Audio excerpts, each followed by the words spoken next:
Cancer is a master of disguise. Tells the body that everything is okay, not to worry. And even as it grows and spreads throughout our body, it hides in plain sight. The tumors whisper to all the cells around them, "Don't worry, I'm one of you."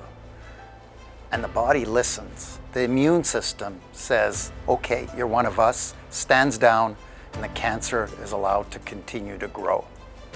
Can you imagine if we could hold up a mirror, one that tells us the truth of what's really happening inside of us, shows the body, the tumor for what it is. And the microscopes that we use are that mirror. They can help us uncover what cancer tries to hide.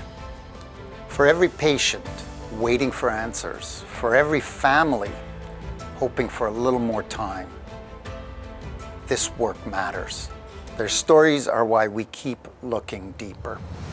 My name's Dr. Paul Kubes, and this is my life's work.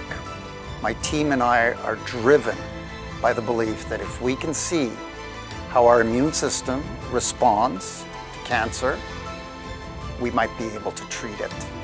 Every image we capture brings us one step closer to understanding the body's hidden language, unlocking new ways to help it heal. We're making major headways. New cancer treatments like CAR T-cell therapy use immune cells that are literally on steroids. They're able to go and attack cancer. But without direction, these cells sometimes lose their way. They go to the wrong organs. They attack healthy tissue.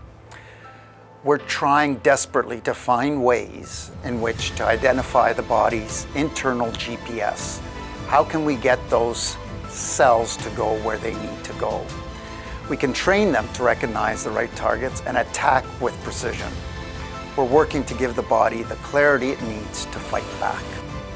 Every breakthrough depends on two things: sharper tools, sharper minds.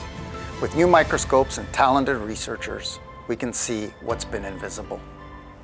Cancer is a liar, and we're building the mirror that shows the truth. Help us bring what's hidden into focus.